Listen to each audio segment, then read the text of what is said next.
guys, it's Aoife from Freddy's Died Laughing, and I'm here with my first March weekly wrap up. So I had a pretty good reading week this week, and I managed to read 5 books in total, which I'm really happy with. And I started out my week by reading Enchantress by James Maxwell, which I briefly mentioned last week. This book is set in a fantasy world about 2 siblings called Ella and Miro, and Ella wants to become an enchantress, which is kind of like a magician, and Miro wants to become a blade singer, which is kind of like this really elite warrior in this kind of land. And there's like a realm of lands all ruled by one emperor, and this war starts where some of the lands are going against the emperor, who is kind of he's a very bad ruler, he's very corrupt, and basically people have had enough, and this big massive war goes on and all this stuff starts happening, and Ella and Mira are kind of end up getting sucked into this war from both the magician's side or the enchantress side to the fighting side as well for Miro.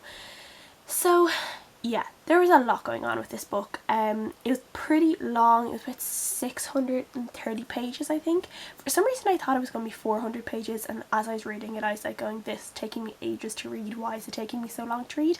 And then I realised it was a little bit longer than I originally thought it was. Overall I was disappointed with this book. I was just expecting a little bit more. I felt really disappointed that we didn't get to see more of the actual learning and the school. Like, Ella wants to be an enchantress and she gets into the school to become one, and then it skips a year later, so we basically miss that whole year of her learning. We don't get any kind of glimpse of her learning process at all, and I love anything to do with magic school, so I was really disappointed that we didn't get to see any of that. And as well, the magic system in this world is a little bit complicated. It has to do with kind of runes and a thing called essence, which is almost like this weird magical potion, but it's very lethal when it's on human skin, but that is what they use to create runes that makes magic happen, basically. So yeah, so I think seeing some of the classes would have made all of that a little bit easier. We only got to see one glimpse of like one class, and during that class there was like this horrible case of animal cruelty, where basically to show the students that this essence was very poisonous on human skin or at skin contact, they tested it out on a stray cat, and it's a very graphic, gory scene that's very hard to read, especially for an animal lover, of this cat dying extremely painfully, extremely cruelly, and I just didn't like it at all. And I've seen a few other reviews where people mentioned that and said that it was very unnecessary and it didn't need to be there. So yeah. And I think as well that there was just so much kind of other kingdoms or other lands who had their own kind of magic system, and I felt like a glossary or some sort of index would have been really handy at the start of the book that you could flip back through, just to kind of give a little bit of information of who was with what land and what kind of magic they did or what magic they specialised in, because it just got really confusing and kind of names all jumbled in together, and it just got a bit like overwhelming. And then it ended up kind of being, especially with Miro's chapters, it was kind of like battle after battle, and there was no break from this constant fighting, and it just got tiring. It kind of just merged into this one big massive long battle, and I just kind of got sick of it in the end. So overall I was kind of disappointed with this book. I kind of have a lengthier review that I will link below, but I originally gave it a 3.5 stars, and then immediately I was actually like, no, I'll give it 3 stars. And now after like a few days after I finished it, I'm kind of saying, no, I think that this might be a 2 or 2.5 stars. So my rating has kind of decreased over the days that I've read it, and I don't think I'll continue on with the rest of the books. I just don't think it's worth it. So yeah. And after that I picked up Between Shades of Grey by Ruta. This is a World War II historical novel, and I read Salter to the Sea, which is Ruta new novel, last month, and I really loved it, so I really wanted to pick this one up, and I managed to get it from the library, and I really love this one. This is about a girl called Lena who is living in Lithuania, and herself and her family are all taken by the NKVD one night. I think it's the NKVD, I could be saying that wrong.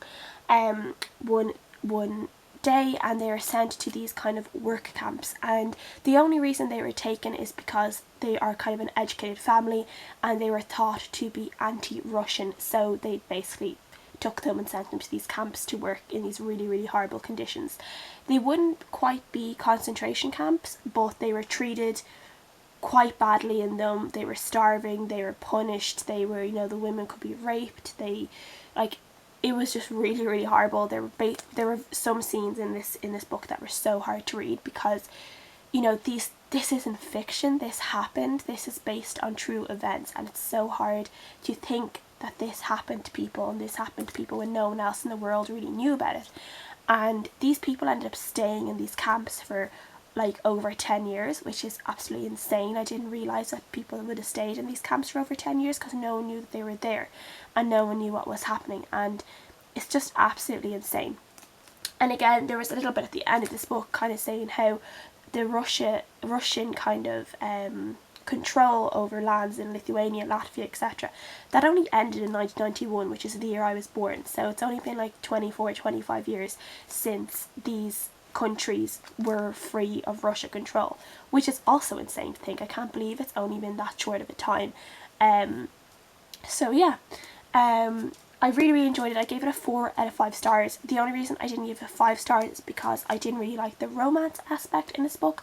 I do think it took away from the rest of the story. I don't think it was really necessary. It was just kind of a fluffy thing, I think, to stick on to what was basically a very hard read. But I think those two characters could have just been friends for the most part of the book, and I don't think it would have taken away from the story. I don't think there would have been anything lacking in the story if the romance hadn't have happened. So that was the only reason. I definitely liked Salt to the Sea more than this book, but I still really, really enjoyed it, and I gave it 4 out of 5 stars. The next book I read was The Stellow Project by Shari, Becker, and this is about a girl called Lila who is this daughter of a man he's a little bit like a meteorologist or a weather expert, and one day she's going to this cottage with her sister and her friend because her dad has told them to go to their cottage in kind of the countryside.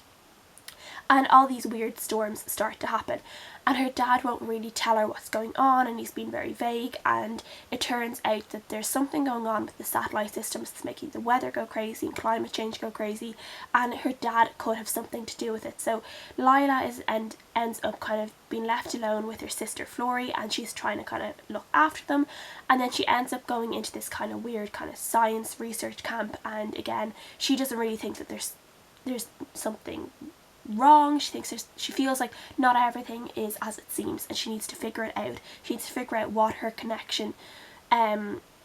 connection between her dad and the climate change and all these weird projects is, and yeah, it kind of goes from there. I did enjoy this. I gave it 3.5 stars. It kind of was nicely paced, and yeah, it was just pretty interesting. I wasn't expecting to love this book quite as much as I did, but I did enjoy it a lot. It was pretty interesting. I liked the character of Lila and kind of her tenacity. Her personality was really great. The only thing, again, what I didn't like about this book was the relationship in it between Lila and a boy called Daniel. I don't know, whatever way, it might have just been me when I was reading it, but I felt like there was no chemistry between them, and I felt like all their interactions were really forced, and kind of the relationship was forced just because Daniel happened to be the only kind of boy around in the story, so it kind of had to be that he had to end up with Lila. So yeah, I was just a bit meh about the relationship. I just didn't really care about it at all.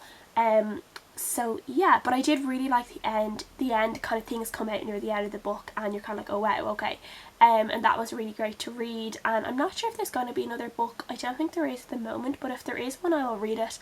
I'll be disappointed if it's just kind of left off like that, but again, 3.5 stars. I did enjoy it for the most part. And then I finally managed to finish this monster of a book. I read the Wishes of Shannara, which is the 3rd book in the original Shannara trilogy, and I gave it a 2 stars, I think. This basically just follows on again with kind of relatives of the other characters in the other books. I can't really say too much because it is a third book in the series, but at first I was enjoying it, and then it kind of fell into the trap that I found with the others, where it just kind of got too descriptive and boring, and I just completely lost my interest in it, and I just skimmed the rest of the book. I don't think I really didn't even like completely finish it all. I just skimmed through it really, really quickly, and yeah, I just wasn't really bothered with this book. All of these books, I don't think I enjoyed reading them. I definitely prefer the TV show to these books. they just ended up becoming like homework, where I was just kind of like ugh about picking it up and reading it. I didn't want to pick it up and read it. I had no urge to continue with the story. So I just kind of, I didn't force myself to read all of the rest of the Wish Song. I kind of read the first half and then I just lightly skimmed the second half because I just couldn't do it anymore. So I think I did give the whole series in general a 3 stars, but I think it's more of a 2 or a 2.5 stars. I just didn't really enjoy it, but I do enjoy Terry Brooks' Landover series, which I do want to read again, and they're much shorter. They're only like quite small books, so I'm definitely going to go and reread them again to see if my opinion has changed, because obviously I did enjoy the writing in this book. But yeah, not for me. I don't think I'll be reading any more of anything in the Shannara series, because I think there is kind of a follow-up series set like 100 years after these books, but I don't think I'll be reading them. And the last book that I managed to finish this week was Edgewater by Courtney. This is a book I got from NetGalley, so thank you to NetGalley and the publishers for that. This is a book about a girl called Laurie, and she basically lives in this kind of dilapidated mansion. She used to be from a family of money. Her grandfather had money, but now she's living in this mansion with her aunt and her sister, and her mum kind of abandoned them with their aunt when she was only like 5 or 6 years old, and she hasn't seen her mum for a long time, and she always thought that she had money kind of set aside from her mum, but it turns out that there is no money, and she ends up kind of having to come up with ways to find money to try and sort out the money situation, because her aunt is basically useless. And there's kind of these weird secrets going on with where the money is and where the money is coming from, and she's trying to figure it out. And then she ends up kind of getting in touch with this boy called Charlie, who lives nearby, and he's the son of a senator and a big deal, and he has secrets in his own family, and then it kind of turns out that their families are kind of connected in some way, and she tries to figure out how. Well, that is the blurb of the book on Goodreads, but I actually thought that whole, her kind of Charlie having secrets and her having secrets and then finding out the secrets are kind of connected, I don't think that was really how it worked out. It took quite a while for the plot to kind of unravel for me, which is the only main issue I had with this book. It was like 50-60% through before it really started to unravel, and I just would have liked to have kind of been a little bit more clear earlier on in the book. But I did really enjoy it. There was a lot of stuff about horses and horse riding as well in it, because she's into horses and she has a horse, and I really love that, because obviously I love horses, so I just love books that have those little bits in it that I can enjoy and I know what she's talking about. And I did enjoy how things did play out eventually and what happened and the reveals, and I did like all of that, and everything made sense and you could see how everything kind of added up together, and it was pretty interesting. So overall I gave it 3.5 stars as well, and I think people who liked We Were Liars by E. Lockhart would like this book. This one doesn't have much of that real mysterious kind of what the hell's going on the way We Were Liars has, but it has that whole kind of a rich family and privileged people living privileged lives, and everything kind of goes to shit and they're trying to find out what's going on and how they can fix it and all that kind of stuff. So yeah, that's what I would say. But yeah, 3.5 stars. I did enjoy it in the end. And at the moment I am just almost halfway through Equal Rites by Terry Pratchett, and I'm really enjoying it. I'm enjoying it a lot more than I did the other two. I'm finding the story a little bit easier to read, but I'll probably finish this by tonight, I think. I'm not really sure, but yeah, I'm really liking it so far. So that is all the books I read this week. I'm sorry I didn't really get that much videos up this week. I was just so tired. I just had no energy to do anything or edit videos or anything at all. So hopefully I will start putting up some more videos over the next few weeks when I get my energy back. So yeah. So please tell me what you guys were reading this week, what you think of the books I read, and subscribe if you like my channel. Give the video a thumbs up if you liked it as well, and I'll see you guys again next time. So bye.